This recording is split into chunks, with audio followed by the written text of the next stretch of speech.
Alright everyone, today we're going to have an Algebra 2 review for quadratic and square root, and that will be part 1 on quadratics.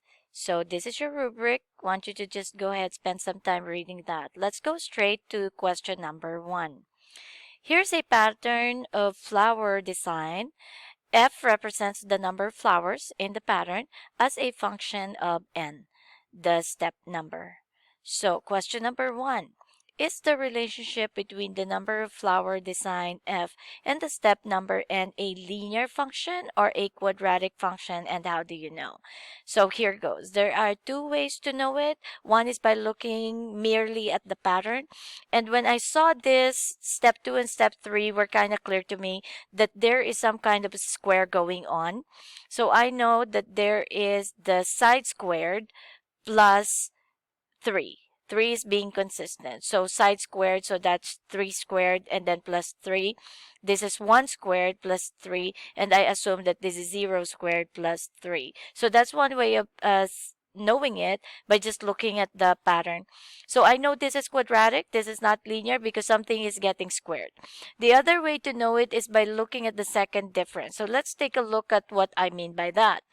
So first check your steps and make sure that it is an increment of 1. So coming from 3, going to 2, going to 1, so that's a step of 1. So let's look at the function itself, or the f or the y. So this is 12 pieces of flowers, this is 7, this is 4, and this is a 3. So let's look at the difference. So coming from 12 going to 7 is a 5. Coming from 7 going to 3 to 4 is a 3, difference of 3. Coming from 4 going to 3 is a difference of 1. Now, if it's consistent on the first difference, it's linear. So you know this is no longer linear. So after getting the first difference, let's take a look at how it looks like on the second difference. So this is 5 minus 3 is a 2, 3 minus 1 is a 2. There you go. The moment the second difference becomes consistent, then you know it's quadratic. So how do we answer this question? This is how. The image shows square and constant number being added, which is a 3. And as I explained, the image is showing that the step is your side. So that's 1 times 1 is 1 square.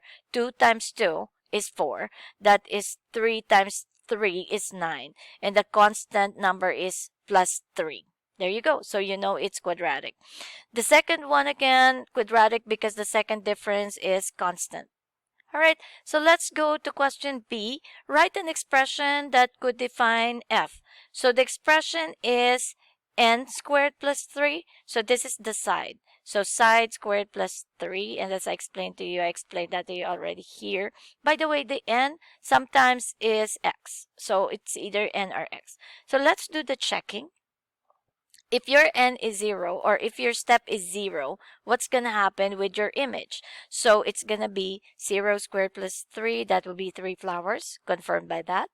And what happens if your n is 1? So your step is 1. So that's 1 squared plus 3, that is 4 flowers, which is confirmed by that. If your n is 2, then you will have 2 squared plus 3, that will be 7 flowers, which is confirmed by that. And then now, what if your n is 3? So you will have a 9 here plus 3, that would be 12 flowers, which is confirmed by that. Question number 2. Here is the graph of a quadratic function f. Select all equations that could define the function f and explain how you know. By the way, notice that I have already pre-answered all these questions, and all I need to do on this video is kind of explain to you what they mean. So the first thing I want you to do on this one is please plug them all in on Desmos. Alright, so I had plugged in all the equations on Desmos, and this is the first one. So if you would notice, this confirms that you have a vertex of negative 4, 0, and this is negative 3, 2, which is on your given problem, and this is negative 5, 2.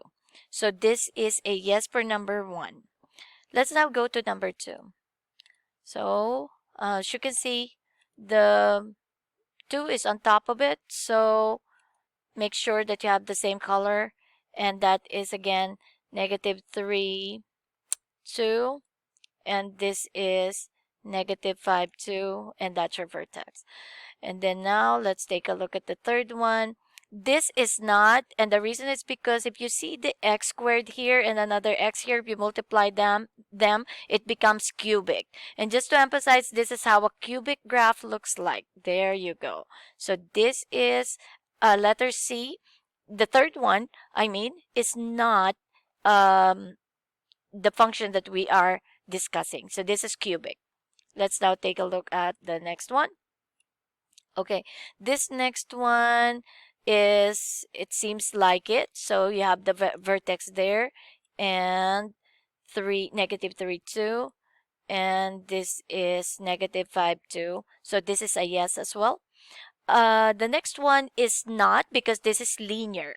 This has no squared in it. So you know this is a line. Let's examine it right now. There you go. So it's a line. Let's now go to the next one. And the next one is a yes, I guess. Yes. And confirmed. So this is also the same as the graph that is on the problem. So let's take a look at this one. That's a vertex. This is a point on the graph, and negative 3, 2. And this is negative 5, 2. Okay, let's just go one by one. What I did here by hand, first of all, the first one will have to plug in on Desmos, and then the next one is a yes.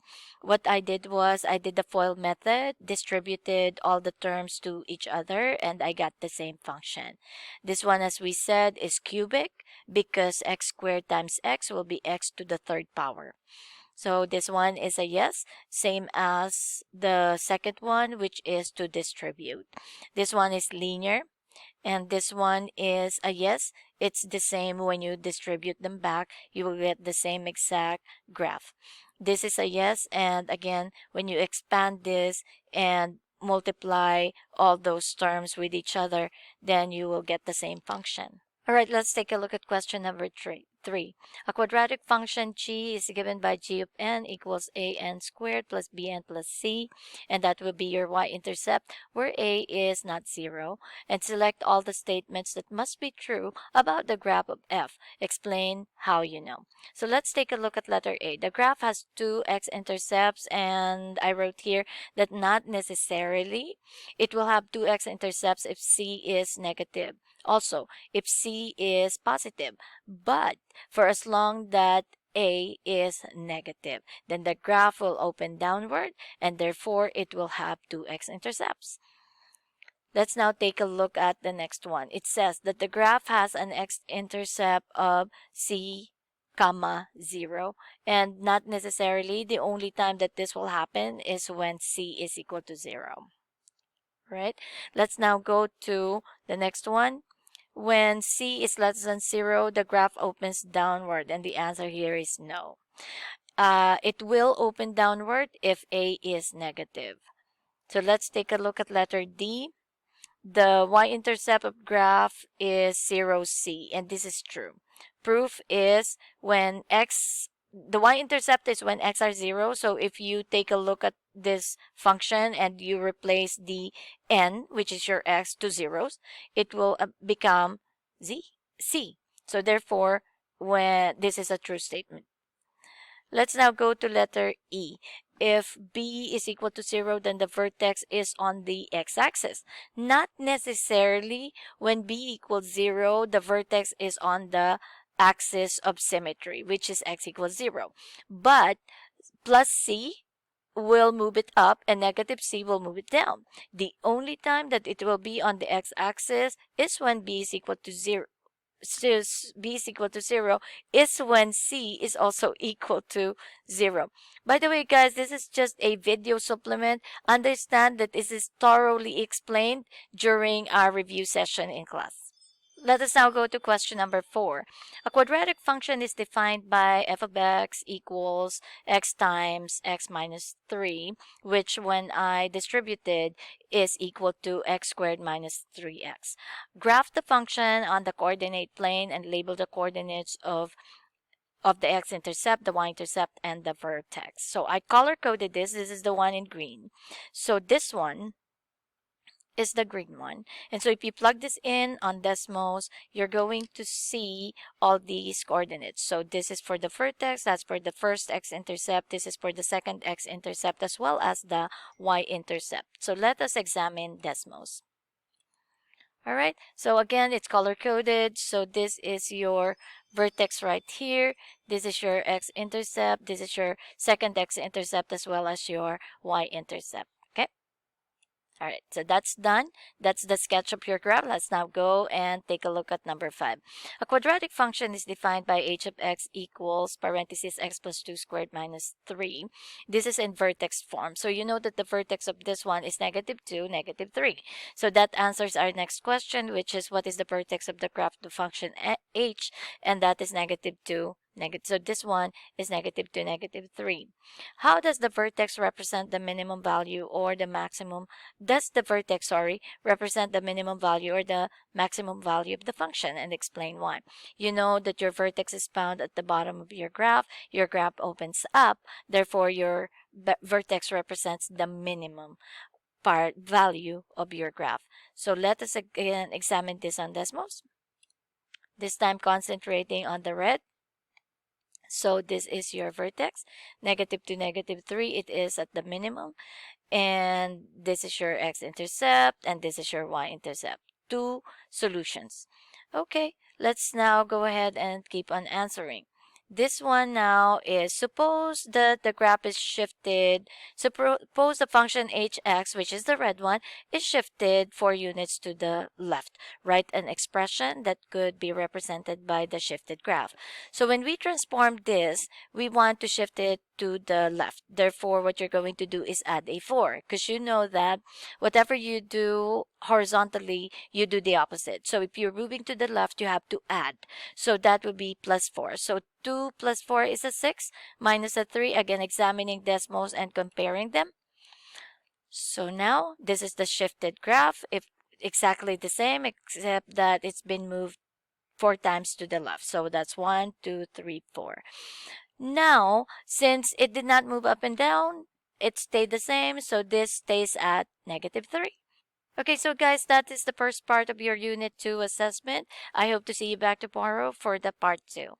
If you have any questions, please don't hesitate to ask me in class.